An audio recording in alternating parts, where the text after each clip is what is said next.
Alors bonjour, ici Thierry, agriculteur d'aujourd'hui. Alors je me trouve avec Monsieur Marissel. Bonjour. Monsieur Baillet, bonjour.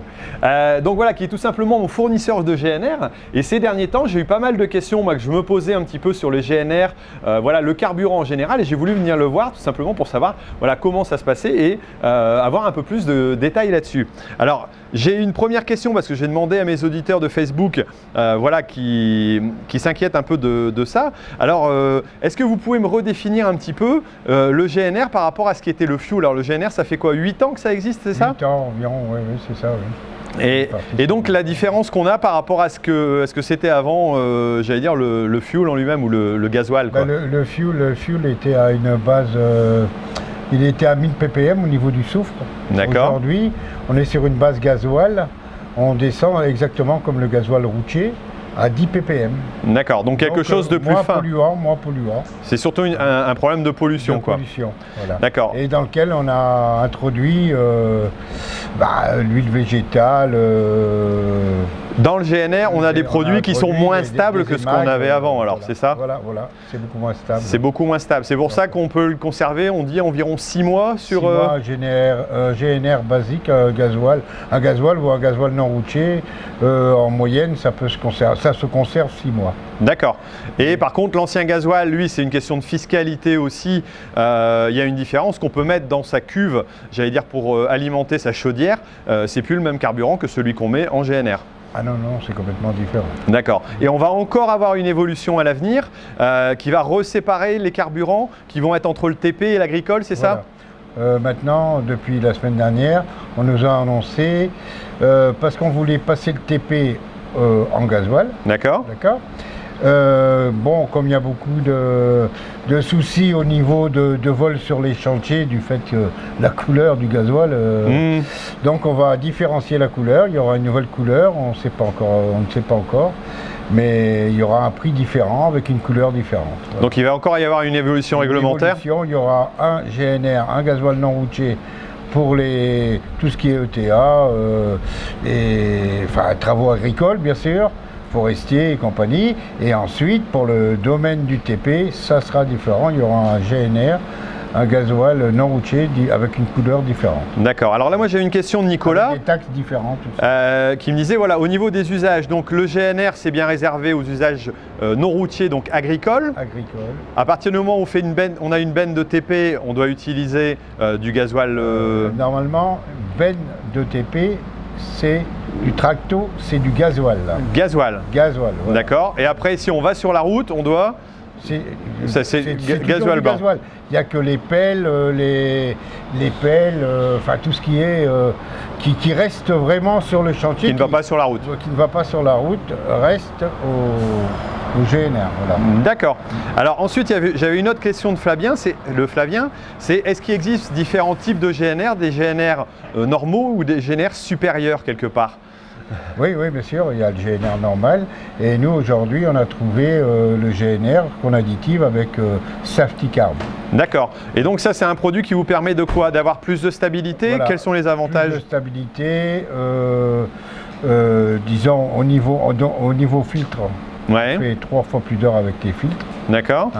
Au niveau froid, on assure jusqu'à moins 20, moins 25 sans aucun souci. D'accord. Et aussi pour la conservation du produit. Dans le temps. Dans le temps, on peut conserver avec Safety Carb jusque 2 ans sans souci. On peut conserver du GNR. D'accord. Et il y a une réglementation aussi qui veut que les cuves soient nettoyées régulièrement, c'est ça? On conseille de nettoyer les cuves tous les 5 ans. Tous les 5 ans, il vaut mieux nettoyer la cuve. Par rapport à, bien sûr, dans le temps avec le fuel, on pouvait avoir des cuves qui avaient 20-30 ans, jamais nettoyées, jamais de soucis. Mais aujourd'hui, avec les émags, il vaut mieux nettoyer les cuves. Nettoyer régulièrement. Régulièrement, tous les 5 ans, pour éviter les soucis. D'accord, monsieur Marissel. Pour avoir une bonne stabilité du produit. Ok, merci. Voilà. Alors, je vais demander à Eric, qui est aussi présent, de m'expliquer un peu plus le produit pour voir un peu comment ça fonctionne. Donc voilà, je suis avec Eric qui représente la société Safety Carb. Alors quel est ton travail exactement? Alors je suis le commercial de la société Safety Carb Distribution. Nous sommes une société qui avons créé un additif, un additif qui est Contrairement aux additifs courants du marché, il n'est pas à base de solvant pétrolier, c'est un distillé d'alcool. D'accord. Des travaux ont été réalisés par 2 universités de chimie et le CNRS. On a fait évoluer ce produit pour avoir au final un produit multifonction qui va vous permettre d'avoir une action sur les émissions de CO2, sur les consommations, sur l'auto-nettoyage du moteur, sur la présence, là, on va corriger la présence d'eau dans les cuves et on a un pouvoir antigel défigeant. D'accord. Donc avec ce même produit.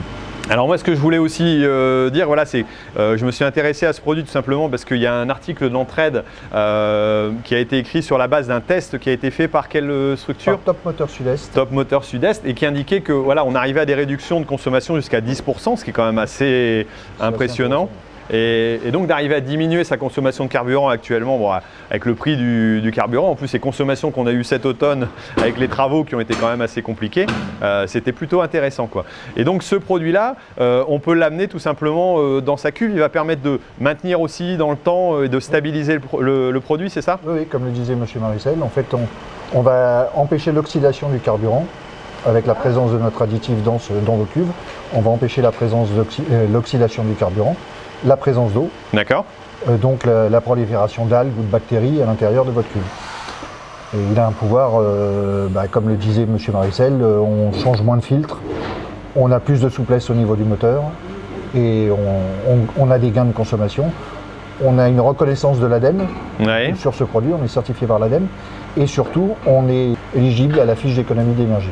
D'accord, donc c'est quelque part une preuve scientifique du fait qu'il y a vraiment un avantage sur l'utilisation de ce produit-là, quoi. Tout à fait, le voilà. produit est reconnu par les professionnels et par des organismes tels que l'UTAC, l'ADEME et autres. Ok, c'est vrai que nous on l'utilise déjà depuis quelques temps, vu que M. Maricel l'emploie dans l'ensemble de ces carburants depuis quelques temps, mais ça peut se retrouver aussi soit éventuellement dans d'autres secteurs par d'autres revendeurs, c'est ça? Oui. Ou alors directement sur le site internet, on peut retrouver… Donc, contactez notre société et selon la région, on vous donnera l'adresse du distributeur que l'on a sur la région. Bon, moi je vous mettrai ici en dessous tout simplement les liens pour aller sur le site internet pour pouvoir retrouver l'ensemble de ces éléments. Ok, merci pour ces informations. Merci beaucoup.